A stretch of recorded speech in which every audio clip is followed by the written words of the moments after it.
Hi, Bookends. It's time for another 10 men check-in. I'm 10. I'm 2. 2 is calling it in again. Let me just make sure this is loud enough because I feel like I'm drowning you out. 2, can you say something? Okay. Okay, there she is. Okay, perfect. Okay, so this is the very last book review for Blackathon. So we're really excited. The next video we're going to do for Blackathon isn't a book review. It is a discussion piece. So this is the last book review that we're doing. So we're going to be reviewing two books by author T.C. Morgan. The first one is A Promise Kept. And the second one is Nothing's Ever Promised. Both by T.C. Morgan. Okay, so in the first book, we meet Louis Hiroshi. His family is sent to a segregation camp back in World War II era America. So his mother, she doesn't want them to be seen as a threat. She doesn't want her children to be seen as a threat because she's afraid that something might happen to them if they are. So she whispers to the mother on the bus being brought to the segregation camp. She whispers to them, "Only speak English around the soldiers. Never be alone with them." And something else she tells them is when they get off the bus to be counted, say, you know, "Hi, my name is, and I love America." So Lillian, his big sister, she gets off the bus first and she's like, "Hi, my name is Lillian Hiroshi. I am 13 years old and I love America." And the guard is like, well, he's a soldier. He's like, "Oh, okay, well, that's nice. We love you too." Louis, he's really shy. And so when he gets off the bus, he kind of stutters a little. Like, you know, "My name is Louis Hiroshi, age 10, and I love America." And the guard just looks at him like, "Thank you." When their mother gets off the bus. That happened to me. Huh? Okay, that happened to me. What, stutter when you're talking to someone in authority? No, the person of authority looked at me kind of like a bug. Like Yeah. Yeah, kind of like a bug, yeah. Yeah, you're right, kind of like a bug, yeah.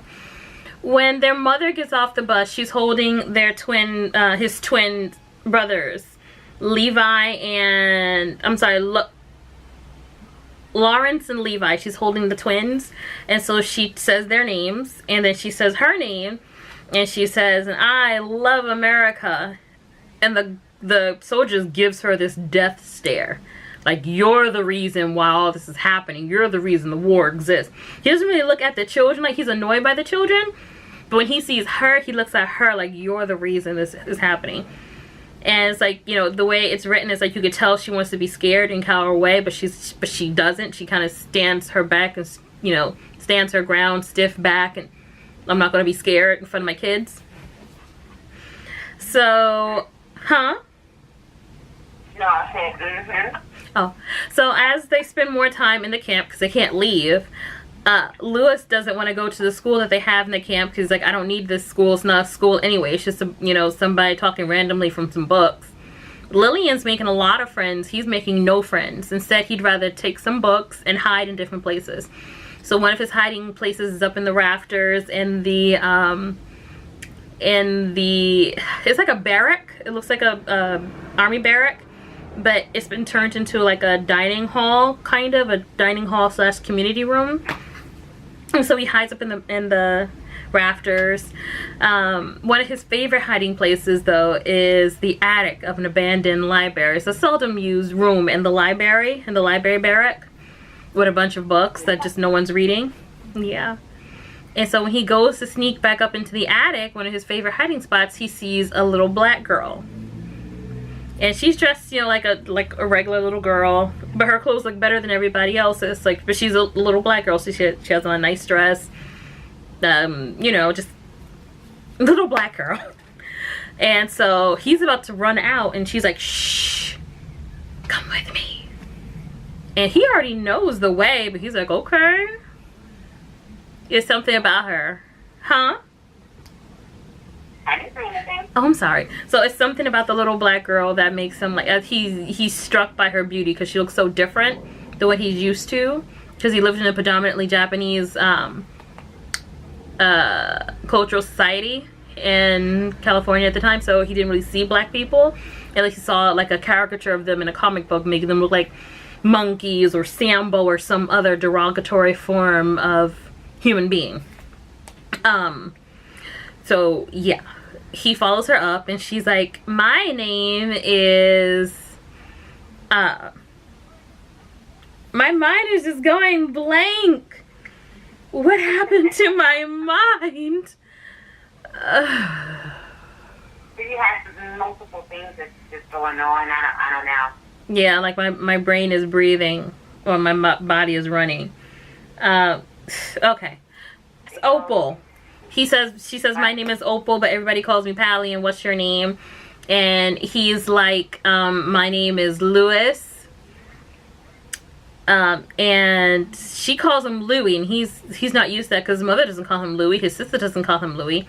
His father was taken away with a lot of other Japanese men who they thought might be a threat. And she shares her food with him, and that's really big for him because he hates the food there. The food is like just soppy and nasty. So they become best friends, and they go up into the attic. That's their little hideaway. They go up into the attic. They meet every day. They have lunch. She brings lunch. He brings a book. His favorite book is Treasure Island by, what was that man's name? Was it Lewis Carroll? I forget the name of the man who wrote Treasure Island, but yeah, that's his favorite book. And so he reads that to her while they, have lunch and stuff. They have like a really cute relationship, a friendship, not a relationship, a friendship. So one day he comes up to the attic and she's not there and she just doesn't appear. And so he's about to leave and he sees this girl walking around this pretty yellow dress with the same soldier who checked him and his family in, who gave his mother the death stare. When he gets a better look, huh? No, I was in green. Oh, yes. So when he gets a better look, he sees it's Pally. Opal. She told him to call her Pally. So he sees that it's his friend Pally. And so he goes to wave at her like, hey! And it's almost like she looks through him. So it's her father, her, and then some kind of high-ranking looking black general. Or Negro general, as they said back then. Because they had the army split in two. It was, I guess, white people. And then there was the Negro people. So I guess he looked like a high-ranking Negro officer. So later on, he's like dejected. He feels horrible. Like life is over. He's just so sad. While he's in the, I'm going to call it a mess hall, even though it's not really a mess hall. But while he's in the mess hall with his family eating, someone walks by him and bumps him so hard in the back, his water falls over. And so his mother gets annoyed by it, like, ugh, clumsy girl. Maybe she spent more time looking where she was going instead of looking at the floor. Wouldn't have this problem.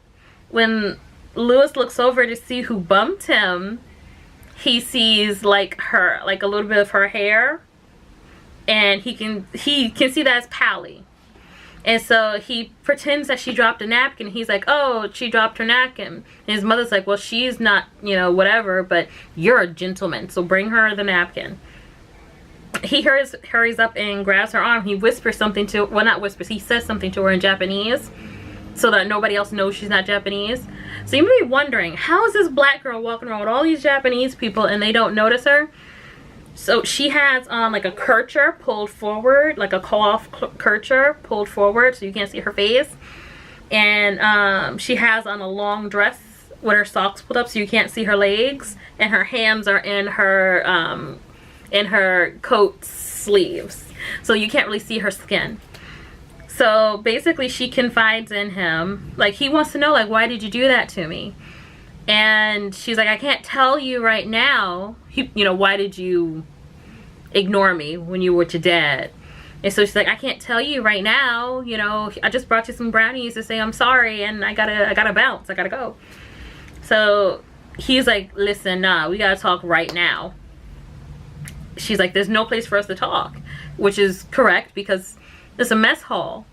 So he tells her about his hiding space in the rafters, and she's like, nah, bro, that's not it. And he's, you know, like, why can't you go up there? You've told me that you were this great adventurer and stuff. Like, yeah, but I'm scared of heights. So this is a really monumental part of the book, and I think it's really cute because it sets the tone for the rest of it. Lewis has 3 options available to him.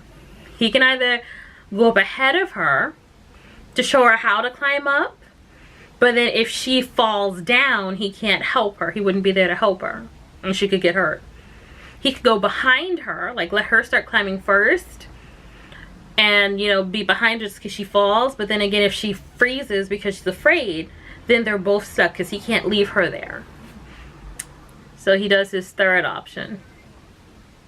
He takes the belt that he's wearing. It's really his father's belt, but his mother made him wear it. It's so big on him, he has to loop it around like 3 times just to make it stay, because he's like 10, his dad's like 30 something. So he takes the belt, loops it around her, and they climb up the rafters together. Now, first he says, do you trust me? And she's like, yeah, I trust you. He's like, do you trust me? And she's like, yeah, I trust you. Then let's go up the rafters. So they're climbing. He moves his hand, she moves her hand. He moves his foot, she moves her foot. And they get all the way up to the top. And she's like super scared, but she's not freaked out because he's with her. But she finally relaxes once they're sitting back talking to each other, and she tells him the reason why she couldn't talk to him was because her father he was sent to the segregation camp instead to the front lines where he wants to be because he was injured or something like that. And so her father wants to get back out to the front lines because he eventually wants to receive a promotion within the Negro ranks, and he can't do that from being situated in the segregation camp. So she was like, you know, he met with a high-ranking general, and the general is considering it, but, you know, my dad wouldn't like it if he saw me hanging out with a Jap kid. Now, the word Jap was kind of offensive to Japanese people because it's the shortened version of Japanese, but the way it was said, it was almost like a curse. And Lewis, he thinks about it, he's like, I know Opal's my friend. She would never hurt me deliberately. But why is she using a word that she knows is hurtful? And so he just says this. Like, how would you feel if I called you a nigger? And instead of getting upset, she just shrugs her shoulders. Like, it's just something that people say. Just something white people say. I wouldn't be upset by it. And he's like, you should be upset. They're being mean to you. So anyway, yeah, he forgives her, and she's a little bit freaked out because she hurt his feelings, and she didn't know she had hurt his feelings. So a cute little thing they have between them is he lets her rub his palm because that makes her calm down. So she traces the lines of his palm to help calm down.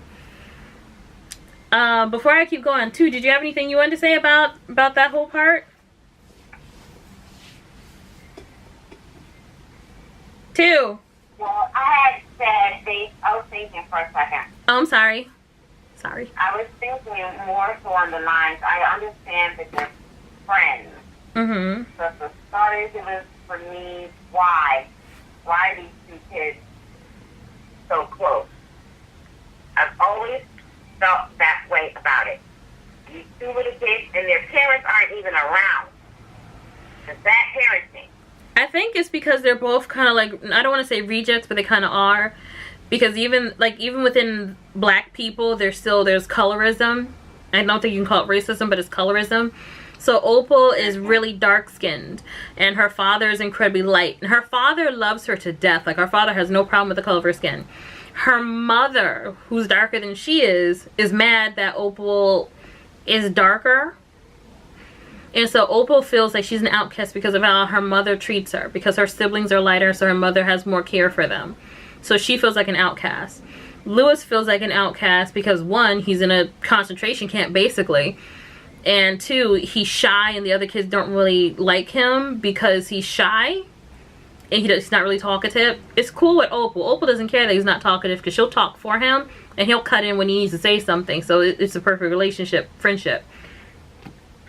But yeah, I think it was interesting that but you know, with Lewis's mom, she had the twins. They were like 8 months old to look after, and then yeah, and then Pally had like what, 2 sisters, 3 sisters, and a brother. So that's 4 siblings. So her mother had 5 kids to look after. So yeah, they end up making up though. And Lewis is excited to see her the next day, but when he sees her the next day, she's crying, and he wants to know why, and she tells him because her dad is going to be deployed to Germany, and so she's scared and she's upset. They end up making a promise. He promises that he'll find her again, and she's, you know, because she's like, oh, once he leaves, I have to leave too. So he makes a promise to her that he'll find her again. Lewis makes a promise that he'll find her again. And she promises, yeah, and she promises that she'll want to be found. Did you want to go over the second half of the book, or do you want me to keep going? Ouch. No, you please. Please. Keep going? Yeah, I'm in a little pain, so. Oh, I'm sorry. Okay, so flash forward 15 years. Lewis is 25, and we see him on his way to Atlantic City, or getting off the bus to Atlantic City, because he's keeping his promise to Opal, saying that Opal, that he was gonna look for her. And when he looks in the phone book, he doesn't see her name, so he's like, oh my god, another dead end. So he gets a job as like one of those dudes who carries the bags for people when they come to a hotel or a casino. Bellhop. Bellhop. Yes, that's what it is. Oh, I couldn't think of the word. Yes, thank you too. So he gets a job as like a bellhop because he's like big. He's like a big sturdy guy. He's like muscular. He's tall and muscular, so he can carry like all the bags. So he also meets some war vets there, and he makes friends with them, and on Fridays and Saturdays they get their money together and get like blasted drunk, like plastered. And Lewis has a problem. One, he's an alcoholic now because he went to the war. What was that, the Korean? Yeah, the Korean War. He enlisted to become a soldier. He wasn't even drafted. He enlisted to become a soldier. So he's seen a lot of things in the war, so now he has the problem. He's alcoholic. Also, what we would call today PTSD, what they called back then shell-shocked. So he was shell-shocked. He would black out, and while he was blacking out, like in his mind, he's back in the war, but in reality, he's just like screaming and yelling at people the way that he would if he was in the dugout. So we meet him again during one of his episodes. Like first of all, he's thinking about Pally. I forgot to mention, she gave him a handkerchief of hers to remember her by, and he gave her his book, Treasure Island. So he still kept the handkerchief, so it's like kind of tattered, but it's still good. And so he's holding it, he's thinking about her, and he feels a hangover coming on, so he drinks more liquor to try to offset the hangover, which I don't understand, but you don't want to feel it. Yeah, he's trying to get drunk again so he doesn't feel the results of getting drunk last night.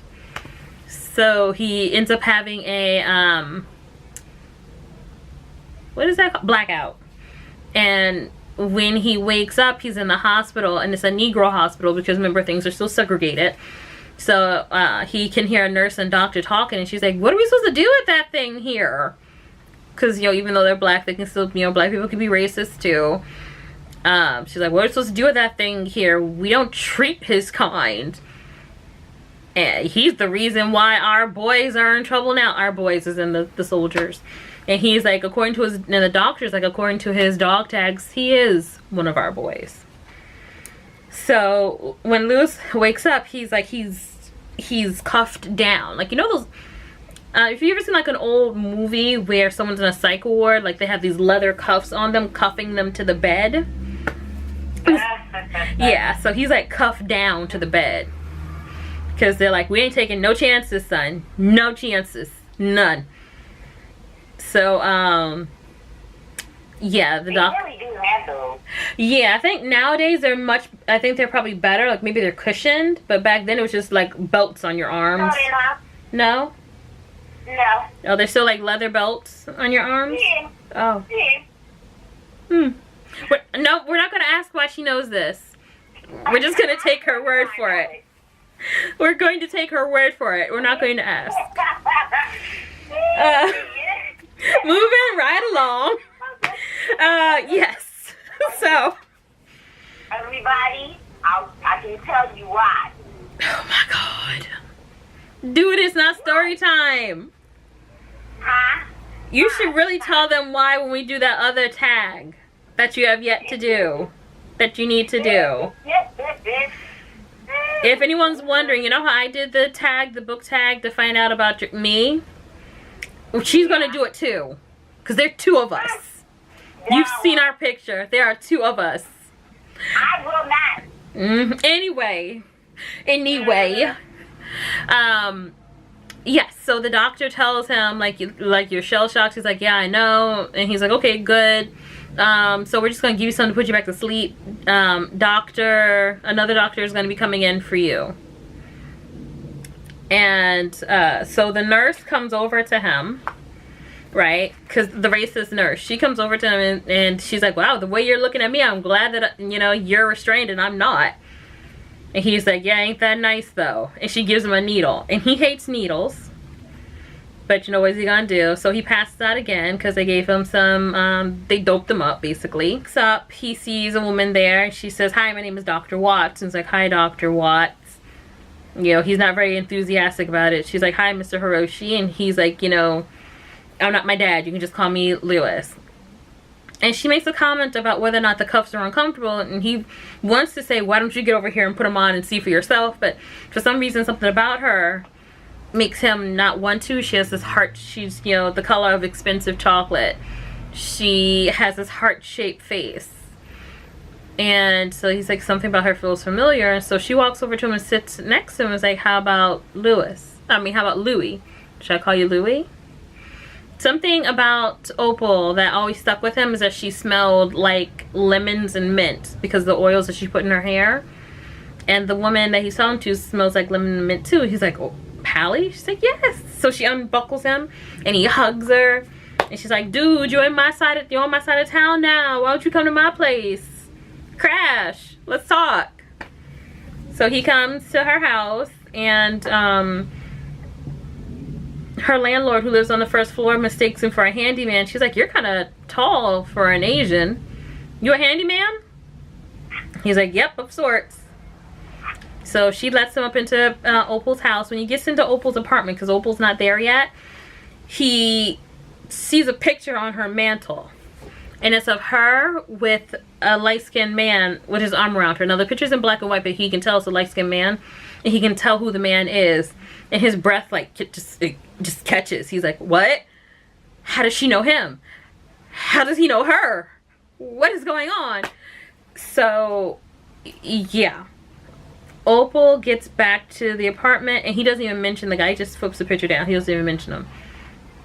Opal and Louis, you know, he thinks that she's cute.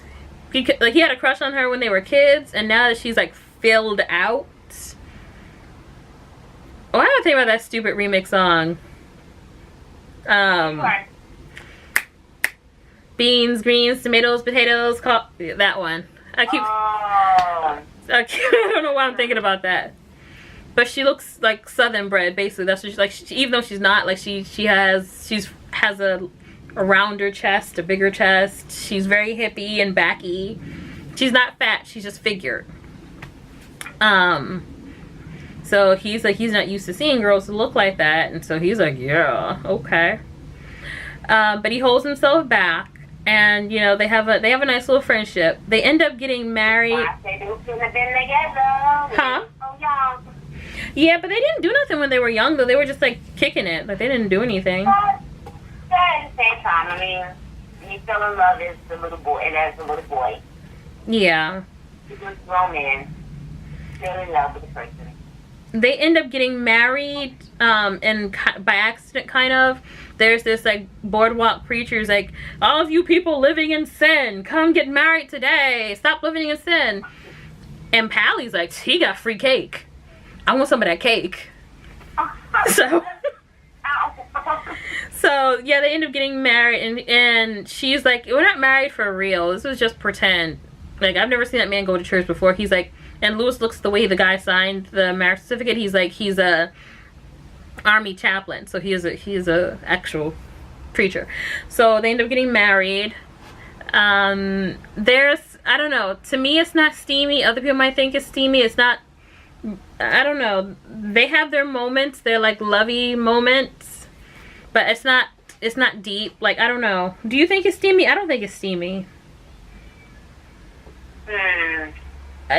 They don't mention body parts or anything. I don't know, but they have their moments, their winky wink moments. But it's nothing like, oh. You have an emotion.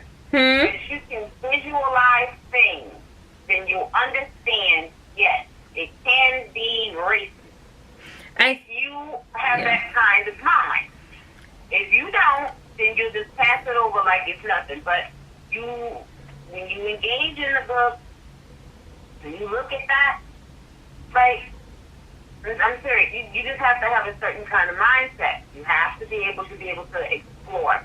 You can take a look at characters, you can put a face to them, a body to them, because you know, there's detail. And since that detail is there, you form your picture, and by that picture, now you can picture what they're doing. So yes, it can be. It can be looked at as seen. It's all, and I guess it all matters, a matter of who reads it. I didn't feel anything when I read it, but she read it and she was able to visualize. So it all depends on it. To me, it's a cute little romance, though. But as time progresses, you know, these are two different people than who they were when they were kids. So now they have to, yeah. Exactly. That's why we can see it even further. And so now they have to navigate. What? Yes. I have a child. Anyway, so yes, they have to navigate life now, and they both have secrets between them. I wouldn't even really call it secrets, because, like, bruh, you haven't seen each other in 15 years, so it's not secrets. It's more so getting to know each other. One of their secrets ends up pulling them apart in a way, and they have to work their way back to each other, and you don't really quite know if it's going to work or not. So out of 5 stars, I would give this book a 5 out of 5, just because it's a romance, but it doesn't go, it's not a lust book, it's a romance book. So you get to meet these two people. Yeah, you get to meet these two people, and you get to watch them fall in love, and you get to fall in love with the characters themselves. You know, if your imagination. I like the stuff of different cultures. Yeah, it's Japanese. Understand other people's cultures and what other people go through within them. Yeah. It, to me, also gives like oh man, it's a certain kind of journey of people, backstories of experiences that they have with, maybe, like in his case, with addiction, what can lead into it and why. Because of being in the army, like, a lot of people don't tend to understand those things as to why a person can feel certain things that they do. Or why a person, when you hear certain names, why they tend to kind of just accept it. Like they're trained almost when it comes down to certain name calling. So I take and look at this, and I give it the same thing. So I give it a 5. Okay, so 12 for the club. Yep, so 2 5s. Now we're moving into Nothing's Ever Promised, because I don't want my camera to die. So Nothing's Ever Promised by T.C. Morgan. So in this book we meet Levi, or Lee for short, Lewis's youngest brother, the youngest twin. So in the first book we kind of get introduced to him like in a very quick fashion. We also get introduced to someone by the name of Pearl, who's a little girl, and Pearl is under the impression that she's Opal's daughter because that's what her mother told her, when really she's her sister's daughter. So Pearl in the first book is really Bridget's daughter, Opal's older, mentally challenged sister. So in the second book, we get to know Levi and Pearl a little bit better. So Levi, he's living in New York. He's a investigative journalist. He does a lot of work on the civil rights movement. And yeah, and all of a sudden he gets a knock on his door. This is like the 70s. So all of a sudden he gets a knock on his door, and when he answers it, it's this black girl who's not dressed for the weather. Like, she has on canvas shoes in the snow. So he invites... I have a hard time separating that. What? Huh? That is the 70s. Sometimes I will have a hard time separating it. Yeah, if you just read it, like, if you just read it, there's nothing that really dates it per se, aside from maybe the television shows and movies that they're gonna go see, but nothing else really dates it. So she tells him that she's Opal and Lewis's daughter. And he doesn't believe her, but she's like, listen, bro, I'll cut you a deal. You want to talk, I can get you in with this group that I know you want to talk to if you can get me to my mother and father. So basically, the book is spent with Levi. Levi ends up getting a crush on her. And he feels like the crush is unhealthy because, like, even if she's not my brother's kid, she thinks she's my brother's kid. And he has a big secret of his own. And that secret has kept him from being able to connect with other people, but it's also given him some thoughts of his own that he shouldn't have. And so he's fighting off his inner monsters when it comes to Pearl. And Pearl is trying to become a full person. She believes if she gets to be with her parents, she'll be a full person. And all he can think about is, I think I'm in love with this girl. And I don't know what to do. He's always a gentleman when it comes to being around her, but he has thoughts that he controls himself, but his thoughts kind of roam on their own. You get to see through his eyes what's going on. It's a really interesting take on assault, abuse, depression, suicidal thoughts. Like, he has all of these things going throughout him, and I think it's interesting because the author put these feelings are usually attributed to women in him. Like, people you think about women being suicidal, women having to deal with assault, women having to rein themselves in different ways. So I thought that was interesting that it was universal. Both books have happy endings. So I would give this book a 5 out of 5 too, because it's different. Once again, it's not like a lusty book, like you're not going to get off reading it. But it is a romantic. Sorry. Yeah, it depends on your brain. My brain. Exactly. Yeah, it depends on your brain. My brain was like, oh, this is nice. What a cute romance. Other people might think differently. You need an ending, though. That ending part to make you have to sit down and read it like 2 or 3 times. You're like, oh my God. This is what I'm hearing. I'm Well, there you have it. So I give it a 5. I give it a 10. Okay, there we go. I give it a 10. You want me to give it a 5. I give it a 5, even though I give it a 10. So out of the 2 books by T.C. Morgan, which was your favorite? That one. Nothing's Ever Promised? Yeah. Okay, so 2's favorite was Nothing's Ever Promised. My favorite was A Promise Kept. So, I can connect with that book. That's why. Yeah. I can connect very, very deeply. I just like the romance. I'm not one for sex, but I like the romance. Also, 2, I'm not one for sex, but I like the romance. Also, too, we just want to let you guys know we are so appreciative of all of our followers, whether you watch our videos, weekly, or you just check in from time to time just to see what's going on. We appreciate you all. And so what we're planning on doing is once we get to 100 subscribers, we're going to do a giveaway. So the first thing that we don't have the rules yet for the giveaway. We have to work that out. But one of the prizes is going to, now this looks like it's dirty, but it's not. It's just, it's plastic film. See? So one of the prizes is going to be a book, a note-taking book, a really snazzy looking one that you can get engraved. You can get it engraved. Mind you, you see a smudge, that's just the plastic. See, just the plastic. So you can engrave it. It comes with its own little gold pen. And second prize will be an engravable bookmark. See? It's so shiny you can see the camera in it. So, so once we get to 100 subscribers, that's going to be our giveaway. We haven't come up with the rules for it as of yet. Let alone, we don't know where any of you live. No, so the only thing is you'd have to give us your mailing address. You don't have to give us your, you know, we're not going to come to your job and start lurking through your window. So yeah, just give us your mailing address and we'll send it to whoever the winners are. So this is the conclusion of our book review phase for the Blackathon, and we thank you so much for traveling on this journey with us.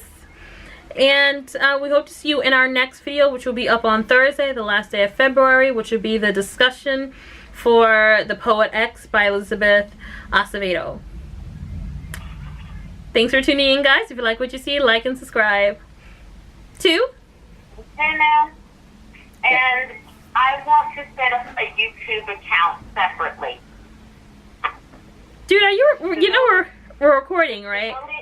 Devote it to singing. Okay, look for Tu's YouTube account for singing. Look forward to that too.